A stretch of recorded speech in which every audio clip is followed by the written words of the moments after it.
kembali bersama kami untuk video kita kali ini. Kali ini kita akan mendalami tentang surat Rasul Paulus kepada jemaat di Filipi. Nah, untuk semakin mendalami kitab ini, saya akan memanggilkan teman saya untuk berbagi bersama dalam pengetahuan tentang surat Rasul Paulus kepada jemaat di Filipi. Halo, Sus. Halo. Mari silakan. Yes. Nah, teman-teman, sebelum kita melanjutkan pembicaraan kita perkenalan dulu. Nama saya Liana Margareta Sianturi dan saya Geralda Kencana Jati. Saya Heri Jun Kristo. Salam jumpa bersama kami pada kesempatan ini. Nah, teman-teman, sebelum kita mendalami tentang surat Rasul Paulus kepada jemaat di Filipi, saya ingin menyampaikan sedikit latar belakang kota Filipi. Nah, kota Filipi itu terletak di Yunani bagian utara. Didirikan oleh Filipus, Raja Makedonia, ayah Alexander Agung pada tahun 360 sebelum Masehi. Tahun 168 sebelum Masehi, kota ini jatuh ke Kekaisaran Romawi. Tahun 42 sebelum Masehi, Kaisar Agustus menjadikan kota ini menjadi koloni Romawi untuk para veterannya. Nah, 10 tahun kemudian kota ini menjadi kota yang otonom.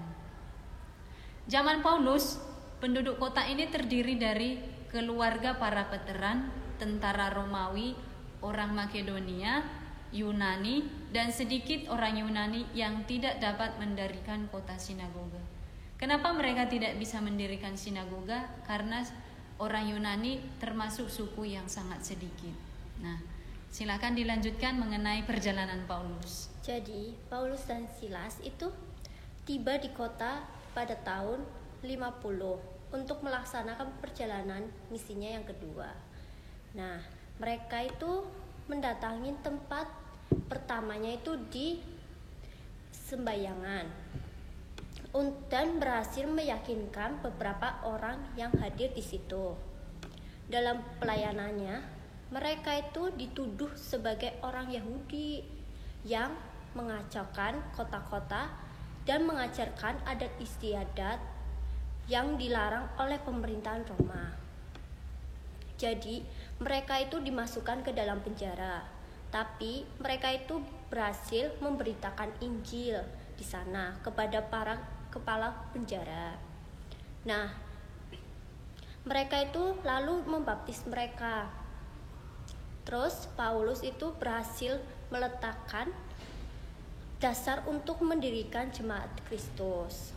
Nah, pada tahun 57 sampai 58 sekitar Paskah itu Paulus mengadakan perjalanannya yang ketiga. Nah, di sana itu jemaat di Filipi itu memberikan bantuan kepada Paulus ketika berada dalam penjara menjadi bukti. Itu sebagai bukti kedekatan jemaat kepada Paulus. Paulus itu menaruh kepercayaan besar terhadap jemaat di Filipi itu. Baiklah, terima kasih. Tadi saya sudah menyampaikan latar belakang kota Filipi dan juga perjalanan misi Paulus. Nah, sekarang kita mau mendengarkan tentang latar belakang kenapa surat Rasul Paulus itu ditulis. Oke, baik. Saya akan melanjutkan latar belakang mengapa surat ini bisa terjadi dan sebagainya. Nah itu awalnya itu kan Paulus itu sedang berada di dalam penjara di Efesus. Ketika menulis surat kepada jemaat di Filipi, Timotius dan rekan kerjanya ini yang paling setia bersama dia di dalam penjara.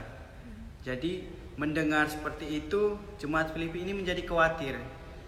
Nah, mereka khawatir dan sedih ketika Paulus dalam penjara. Umat menantikan pengadilan yang akan memutuskan apakah Paulus ini dibebaskan atau dihukum mati pada waktu itu. Nah, saat itu juga ia dituduh melanggar hukum Romawi karena memberitakan Kristus, juga menolak penyabaran kaisar dan dewa-dewi. Nah, lalu jemaat Filipi ini kayak mengirim bantuan finansial gitu, finansial yang diantarkan kepada Epaphroditus. Nah, utusan ini diminta jemaat untuk membantu melayani Paulus selama berada di dalam penjara. Nah, tetapi gini, pada waktu itu juga orang yang diutus itu jatuh sakit. Jadi mereka jatuh sakit sehingga mereka itu hampir meninggal gitu. Nah, lalu Paulus juga memanfaatkan saudara Epaphroditus ini agar suratnya itu sampai pada jemaat. Nah, lewat surat itu ia menghilangkan, jadi kayak gambarannya itu menghilangkan kecemasan jemaat atas nasib Paulus pada waktu itu.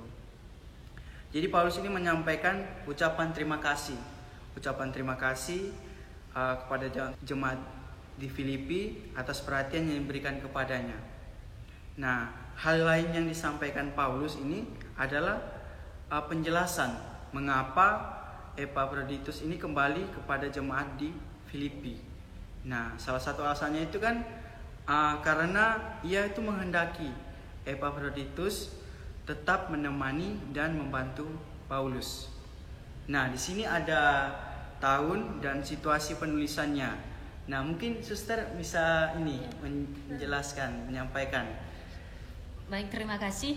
Situasi dan tahun penulisan surat Rasul Paulus itu kepada jemaat di Filipi ditulis sekitar tahun 61 sampai dengan 62. Ini menunjukkan hasil pengajaran yang diberikan oleh Paulus. Paulus menuliskan suratnya itu ketika dia ada di dalam penjara. Nah, surat ini juga dikelompokkan menjadi surat Paulus dari penjara karena ditulis untuk menguatkan jemaat ketika dia sedang berada di dalam penjara. Nah, ketika di dalam penjara ini Paulus merasa bersukacita. Jadi ini menjadi ciri khas surat Paulus juga bahwa dia merasa bersukacita. Jemaat Filipi yang mengkhawatirkan keadaan Paulus yang sedang berada dalam penjara menantikan keputusan pengadilan. Nah, Paulus tidak ingin jemaat di Filipi itu merasa sedih, sehingga dia tetap menghibur jemaat dengan membuktikan bahwa ia tetap merasa bersukacita. Paulus berharap jemaat tidak perlu mengkhawatirkan, tetapi harus bersukacita bersama dengan dia. Paulus menghibur jemaat dengan cara menyampaikan keadaannya di dalam penjara. Dia menghendaki agar jemaat mengetahui bahwa pemenjaraan yang dialami itu membuktikan ini menguntungkan bagi pemberitaan Injilnya. Nah, ketika dia di dalam penjara ada 3 peristiwa penting. Oh, peristiwa penting itu apa aja ya, Sus? Boleh tahu? Yang pertama, seluruh istana gubernur di Efesus mengetahui bahwa Paulus itu dipenjara karena Kristus. Nah, demi Kristus, Paulus rela dipenjara dan tidak takut menghadapi hukuman mati. Mereka mendengar nama Kristus dan betapa pentingnya Kristus itu bagi hidup Paulus. Nah, peristiwa yang kedua, berkat pemenjaraan Paulus itu, kebanyakan saudara Tuhan, yakni anggota jemaat Efesus, memperoleh kepercayaan untuk semakin berani dalam memberitakan Injil. Karena mereka mengetahui pemenjaraan Paulus itu demi membela Injil tadi. Nah, jemaat menyadari bahwa Paulus tidak mungkin lagi memberitakan Injil. Maka jemaat mengambil alih tugas dari Paulus tersebut. Nah, yang ketiga, orang yang iri terhadap Paulus menggunakan kesempatan untuk memberitakan Injil Paulus dari penjara dan membuktikan bahwa pemenjaraan Paulus itu merupakan kegagalan Paulus dalam memberitakan Injil. Nah, tetapi Paulus tidak merasa dan tidak melihat ini sebagai saingan. Dia melihat sisi positif dari pemanfaatannya di dalam penjara tersebut. Dia melihat bahwa sekalipun dia di dalam penjara, Injil tetap diberitakan meskipun niat untuk pemberitaan Injil itu tidak murni. Karena tadi itu dia merasa pemenjaraannya itu dimanfaatkan oleh orang lain untuk memberitakan Injil. Nah, Paulus merasa penting bagi dia bahwa Kristus itu diberitakan dengan maksud palsu maupun dengan niat yang tidak jujur namun baginya Kristus tetap tersampaikan kepada jemaat. Paulus menyampaikan beberapa hal berkaitan dengan nasihat dan kehidupan bersama agar mereka tetap sehati sejiwa, tidak mementingkan diri, namun merendahkan diri seperti Kristus. Selain itu, Paulus juga meminta agar jemaat berbahagia dan bersukacita sekalipun dia sendiri tinggal di dalam penjara. Kerendahan hati menjadi inti yang sangat penting yang menjadi pengajaran dari Paulus. Paulus juga mengajak jemaat untuk meneladani kerendahan hati Kristus itu menjadi sesuatu nilai yang harus dibagikan dalam hidup bersama. Paulus tidak meragukan ketaatan jemaat sekalipun dia berada di dalam penjara, tetapi lewat apa yang dia saksikan, dia tidak meragukan ketaatan jemaat itu terhadap Kristus. Nah, dia mengajarkan keselamatan dan mengajak semua jemaat untuk tetap menjaga keselamatan mereka masing-masing dan tidak takut maupun gentar terhadap situasi yang mereka hadapi. Mereka harus tetap menjalani kehidupan sebagai orang yang percaya kepada Kristus dan menjadikan Kristus itu sebagai kepala bagi mereka. Nah, untuk alasan dari dan tujuan penulisan surat ini mungkin bisa dijelaskan oleh. Ya, jadi alasan yang paling jelas yaitu mendorong surat ini ditulis ialah keadaan Paulus sebagai tahanan dan keinginannya untuk mempercayakan rekan kerjanya yaitu Timotius dan Epaphroditus kepada gereja. Jadi, Paulus menulis seakan-akan ingin membukakan pintu bagi kedatangan kedua orang ini, dan khususnya untuk membuang sesuatu ancaman yang mungkin timbul terhadap Epaphroditus. Nah, ada juga penghargaan terhadap pemberian orang jemaat Filipi yang disinggungnya dalam beberapa ayat. Ternyata pemberian ini sampai melalui Epaphroditus dan dengan rasa syukur diakuinya bahwa sudah menerima pemberian itu dan sudah melihat utusan mereka. Nah, seperti itu, dan juga jelas bahwa Epaphroditus membawa kabar tentang timbulnya berbagai kesukaran di Filipi. Nah, terutama dalam berita yang menyusahkan hati tentang perpecahan di tengah-tengah anggota jemaat. Ini jelas dalam kutipan Filipi bab 2 ayat 2-8, di mana nama-nama orang ini berselisih disebut. Dan dengan lembut Paulus menegur mereka karena hal ini dan meminta mereka supaya seia sekata dalam Tuhan. Nah, di sini juga ada ini kayak sumber kekacauan gitu. Ya. Jadi sumber yang kekacauan yang menimpa persekutuan jemaat di Filipi ini adanya suatu kelompok. Jadi suatu kelompok ini yang sok saleh, sok perfeksionis yang mempengaruhi gereja. Nah, memang benar tidak disebut secara langsung adanya golongan yang berpikiran seperti itu. Tapi cara Rasul Paulus ini menulis bahwa hampir tak diragukan gitu.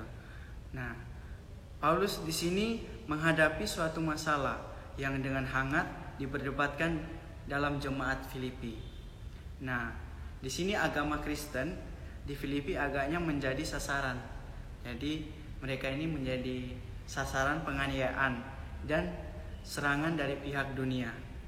Nah, lalu jelas disinggung di sini tentang musuh-musuh gereja. Nah, dan juga diberikan keterangan mengenai jenis masyarakat yang di situ, dan gereja juga terpanggil untuk hidup dan memberikan kesaksian tentang Kristus. Nah, dari situlah seruan itu terulang-ulang supaya mereka tetap berdiri teguh. Nah, di sini ada juga ciri khas dari surat Rasul Paulus ini. Nah, mungkin ini bisa dijelaskan oleh Suster. Baiklah, terima kasih. tadi kita sudah berbicara mengenai latar belakang kota Filipi, tahun penulisan surat Rasul Paulus kepada jemaat di Filipi, latar belakang dan alasannya. Nah, jadi kita bisa menyimpulkan bahwa surat Rasul Paulus kepada jemaat di Filipi itu memiliki ciri khas. Nah, ciri khasnya yang pertama itu sifatnya sangat pribadi dan menyampaikan ajaran yang penuh kasih sayang yang dapat mencerminkan hubungan keakraban Paulus dengan orang-orang yang percaya kepada Kristus. Nah, kitab ini juga merupakan suatu kitab sukacita dalam perjanjian baru. Karena isinya tadi, Paulus mengajak jemaat untuk tetap bersukacita sekalipun dia menghadapi hidup di penjara. Nah, Paulus juga menjelaskan dan memberikan pernyataan yang sangat mendalam mengenai kristologi dalam kitab suci. Nah, sampai di sini teman-teman, kita sudah semakin mengenal apa itu surat Rasul Paulus kepada jemaat di Filipi. Nah, sekarang saya mau membagikan apa yang menjadi ayat-ayat dan kutipan dari surat Rasul Paulus yang menjadi inspirasi. Tentu teman-teman juga mempunyai kutipan yang menginspirasi dalam hidup sehari-hari dari apa yang sudah dituliskan oleh Paulus. Nah, untuk saya sendiri, saya mengambil kutipan dari Filipi 2 ayat 5. Isinya seperti ini. Hendaklah kamu dalam hidupmu bersama menaruh pikiran dan perasaan yang terdapat juga dalam Kristus Yesus. Alasan saya kenapa ini menginspirasi, karena bagi saya dalam kutipan ini mengandung nasihat untuk berpikir dan berperasaan seperti Kristus dalam menjalani hidup bersama. Nah, berpikir dan berperasaan seperti Kristus itu merupakan suatu hal yang sangat menantang bagi saya. Karena apa yang dilakukan oleh Kristus itu harus saya wujudkan dalam hidup bersama. Nah, berbicara mengenai siapa Yesus itu dan apa ajarannya memang mudah, namun prakteknya itu menjadi sesuatu yang sulit. Nah, jadi kitab ini menginspirasi saya untuk berpikir dan seperasaan dengan Kristus dan saya wujudkan dalam hidup bersama. Seperti itu. Keren. Oh ya, keren. Nah, aku juga punya ayat dalam Filipi. Nah, di sini tuh aku mengambil Filipi bab 2 ayat 7 yang melainkan telah mengosongkan dirinya sendiri dan mengambil rupa seorang hamba dan menjadi sama dengan manusia. Alasannya bahwa Kristus tidak menganggap kesetaraan dengan Allah itu sebagai milik yang harus dipertahankan. Nah, yang berarti bahwa ia melepas segala hak istimewa dan kemuliaannya di surga agar kita di bumi ini dapat diselamatkannya. Kutipan ini mengajarkan saya untuk memiliki kerendahan hati seperti Kristus rendah hati. Seperti itu. Keren. Nah, saya juga punya. Nah, apa tuh? jadi saya punya ini di Filipi bab 1 ayat 4. Nah, bunyinya itu, dan setiap kali aku berdoa untuk kamu semua, aku selalu berdoa dengan sukacita. Nah, jadi di sini saya itu menggambarkan atau alasan mengapa saya mengambilnya itu dengan saya itu diingatkan untuk mendoakan orang lain.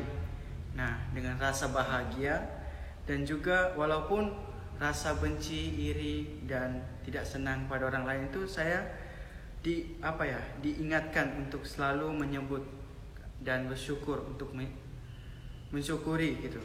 Dan tidak lupa juga Allah Bapa dan Putra dan Roh Kudus itu selalu menyertai saya sendiri. Dan saya juga belajar gini, memaafkan orang dengan cara yang senang hati gitu dalam diri saya. Nah, ketika saya refleksikan ayat ini, sangat dibantu saya dalam diri saya sendiri dalam mengasihi orang lain dan selalu bersukacita. Walaupun dalam diri saya sendiri itu terkadang merasakan hal-hal banyak yang mengganjal gitu dalam diri saya, tetapi saya tetap diajak atau dalam diri saya ini bersukacita gitu dalam diri saya. Dan ketika ada masalah dalam diri saya itu, saya selalu bisa mengontrol karena saya mempunyai patokan gitu, yaitu Tuhan sendiri itu.